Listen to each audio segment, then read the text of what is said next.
2026-এ নির্বাচনী হাওয়া বইছে বিএনপি চেয়ারপারসনের গুলশান কার্যালয়। কোন আসনে কে প্রার্থী হচ্ছে এ নিয়ে চলছে গুঞ্জন। সোমবার দুপুর থেকে গুঞ্জনের মধ্যেই গুলশান অফিসের বাইরে বাড়তে থাকে ভিড়। জাতীয়তাবাদী দলের পক্ষ থেকে বিকেল 5:30টার দিকে 237 আসনে প্রার্থী নাম ঘোষণা দেন বিএনপি মহাসচিব মির্জা ফখরুল ইসলাম আলমগীর। জানান 2026 সালের জাতীয় নির্বাচনে বগুড়া, দিনাজপুর, ফেনীর 3টি আসনে লড়বেন বিএনপি চেয়ারপারসন বেগম খালেদা জিয়া। আর শহীদ জিয়াউর রহমানের জন্মভিটা বগুড়ার গাবতলী থেকে প্রার্থী হবেন বিএনপি ভারপ্রাপ্ত চেয়ারম্যান তারেক রহমান। দিনাজপুর 3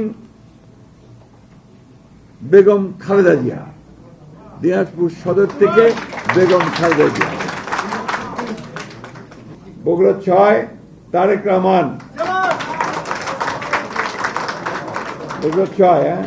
অন্যদিকে ঠাকুরগাঁও 1 আসনে মির্জা ফখরুল, কক্সবাজার 1 আসনে সালাউদ্দিন আহমেদ, চট্টগ্রাম 10 আসনে আমির খুসরু এবং ঢাকা 8 আসনে লড়বেন মির্জা আব্বাস।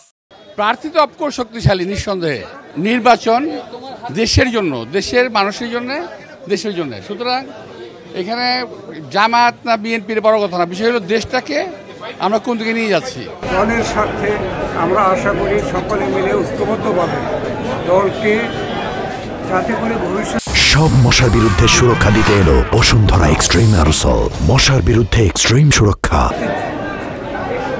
সফল করা যায়, সেই ব্যাপারে সকলে মিলেমিশে কাজ করি। তালিকা প্রকাশ শেষে দলীয় কর্মীদের মাঝে দেখা দিয়েছে উচ্ছ্বাস। আমার কুমিল্লা 9-তে জননেতা আবুল কালাম সাহেবকে মূল্যায়ন করে লাকসা মনোরগঞ্জকে আলোকিত করছে, আগামী তারেক রহমানের হাতকে শক্তিশালী করেছে। রুহুল কুদ্দুস তালুকদার দুলু ভাই নাটোর 2-এ এবং আব্দুল আজিজ নাটোর 4-এ। আমরা এলাকাবাসী খুবই উচ্ছ্বসিত এবং সন্তুষ্ট। আলহামদুলিল্লাহ, আমরা 100% প্রত্যাশা আমাদের পূরণ হয়েছে। তরুণের প্রথম ভোট ধানের শীষের পক্ষে হোক। হবিগঞ্জের 3 আসনে আলহাজ জিকে গোসকে মনোনয়ন দিয়েছেন, উনাকে মনোনীত করায় আমরা হবিগঞ্জ 3 আসন থেকে হবিগঞ্জ জেলা যুব দলের পক্ষ থেকে আমাদের ভারপ্রাপ্ত চেয়ারম্যান জনাব তারেক রহমানকে ধন্যবাদ ও শুভেচ্ছা জানাই। বাকি 63 আসনের প্রার্থীর নাম শীঘ্রই ঘোষণা করা হবে বলে জানিয়েছেন মির্জা ফখরুল ইসলাম আলমগীর। আবির হোসেন, নিউজ 24, ঢাকা।